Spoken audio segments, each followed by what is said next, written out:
안녕하세요. 반갑습니다. 청하강 호우입니다. 오늘은 대구의 강남 수성불패의 몰락 6억 2천만원 대폭락에 뒷목 잡는 부동산 상황, 대구 수성구의 혈압이라는 주제로 떠나보도록 하겠습니다. 그럼 시작합니다. 영상 보시기 전 구독, 좋아요, 알림 설정은 꼭 부탁드립니다. 먼저 1월 19일 주요 부동산 상황에 대하여 잠깐 살펴보고 가겠습니다. 첫 번째로는 2023년 가계대출이 37조원 늘어 1095조원을 기록하였으며 주택담보대출은 51조나 급등한 상황입니다. 고금리에도 불구하고 저금리였던 시기와 비슷한 주택담보대출 증가세를 보이고 있으며, 이러한 원인에는 2023년 초 윤석열 정부에서 추진한 특례보금자리론을 통해 50년 장기대출로 DSR 등의 대출 규제를 무력화시켜 엄청난 돈을 너나 할 것 없이 빌려주어 가계대출 증가에 큰 역할을 하였습니다. 두 번째로는 미국의 상업용 부동산 대출 상황이 심상치 않습니다. 현재 미국의 상업용 부동산 대출은 2027년 만기일까지 2,961조원 규모의 엄청난 수치를 기록하고 있으며, 미국 상업용 부동산의 높은 공실률과 고금리의 여파로 대출을 낀 건물주에 부담을 주고 있으며, 여기에 상업용 모기지 대출 연체율도 2024년 4.5%, 2025년 4.9%로 예상하여 2023년 2.25% 기준 약 2배 이상 급증한 수치입니다. 당장 27년 만기 이래 미국의 상업용 부동산 대출 상황이 나아지지 않는다면 최악의 경우 제2의 서브프라임 모기지 사태가 나타날 수 있음을 경고하고 있는 미국의 상황입니다. 만약 제2의 서브프라임 모기지 사태가 터진다면 부동산은 정말로 끝장이 날 것입니다. 이러한 상황 속에서 대구광역시 수성구의 부동산 상황에 대하여 알아보겠습니다. 지금 보시는 아파트는 대구광역시 수성구에 위치한 수성 롯데캐슬 더 퍼스트 아파트입니다. 2호선 대구은행역까지 도보로 7분, 3호선 대봉교역까지 도보로 3분 걸리는 초역세권 아파트로서 2015년도에 준공한 979세대의 중형 아파트 단지입니다. 이 아파트는 2017년 부동산 폭등 전에 실거래가가 4억대에 형성되어 있었으나 2021년 부동산 폭등 시기에 10억 6천만원에 실거래되면서 아무리 초역세권 아파트라지만 10억은 아니지 않나 라는 생각이 들었으며, 이렇게 엄청난 가격은 2023년 7억 5,450만원에 실거래되면서 어느정도 내려가고 있는 분위기입니다. 2021년 폭등 시절과 비교시 3억 5,550만원이나 떨어진 아파트가 되겠습니다. 다음으로 내려가고 있는 대구광역시 수성구의 아파트 실거래가는 수성 효성 해링턴 플레이스 아파트입니다. 어린이 세상역까지 도보로 20분 걸리는 준역세권 아파트로서 2020년도에 준공한 745세대의 중형 아파트 단지입니다. 이 아파트는 2017년 부동산 폭등 전에 실거래가가 4억에서 5억 초반대에 형성되어 있었으나 2020년 부동산 폭등 시절에 9억 5천만원에 실거래가 되어 초역세권도 아닌 아파트가 이 가격이면 다른데 가지 라는 생각이 들었으며, 이런 어이없는 가격은 2023년 5억 8천만원에 실거래되면서 2017년도 가격에 거의 근접한 상황입니다.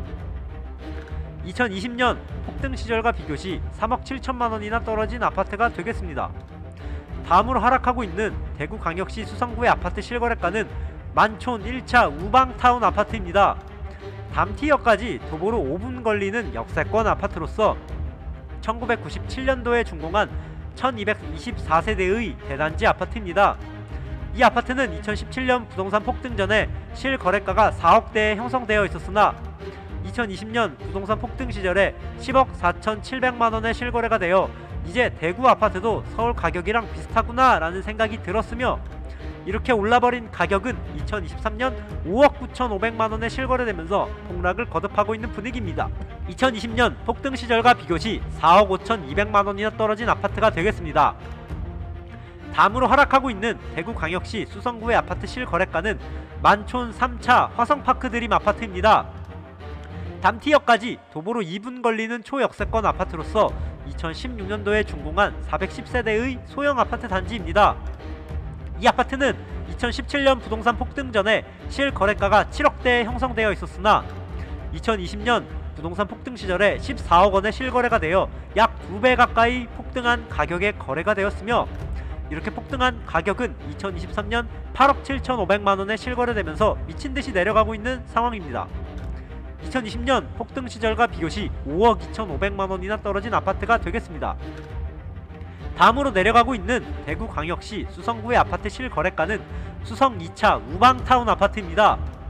도보로 걸어갈 수 있는 지하철역이 없는 비역세권 아파트로서 1986년도에 준공한 535세대의 중형 아파트 단지입니다.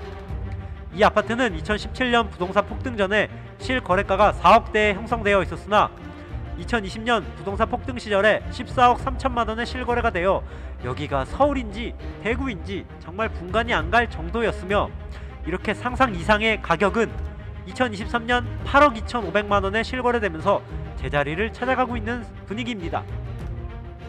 2020년 폭등 시절과 비교시 6억 500만원이나 떨어진 아파트가 되겠습니다.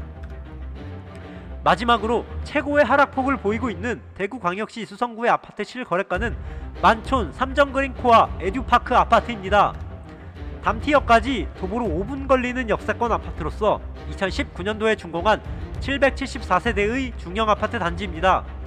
이 아파트는 2017년 부동산 폭등 전에 실거래가가 4억대에 형성되어 있었으나 2020년 부동산 폭등 시절에 13억 9천만원에 실거래가 되어 이 돈이면 서울로 상경하지 라는 생각이 들었으며, 이렇게 폭등한 가격은 2023년 7억 7천만원에 실거래되면서 많이 떨어진 상황입니다. 2020년 폭등 시절과 비교시 6억 2천만원이나 떨어진 아파트가 되겠습니다. 부동산을 살리려다 보니 어느새 가계대출이 언제 터져도 이상하지 않을 정도로 급증하였습니다. 가계대출 1000조가 평균값이 되어버린 말도 안 되는 세상에 살고 있으며, 만약 정부에서 2023년도 초에 특례 보금자리론을 실시하지 않았다면 이렇게까지 가계부채와 부동산이 폭등하지는 않았을 것입니다. 여기에 이제는 미국발 부동산 위기에도 대비해야 하는 상황입니다. 아직 최악의 상황은 오지 않았습니다. 대한민국에는 3년이라는 시간이 존재하며 이 시간 동안 충분히 부동산을 정상화시킬 수 있습니다. 제발 부동산 부양 정책을 그만두어야 하는 시기입니다. 이상으로 영상을 마칩니다. 마지막으로 구독, 좋아요 꼭 부탁드립니다. 감사합니다.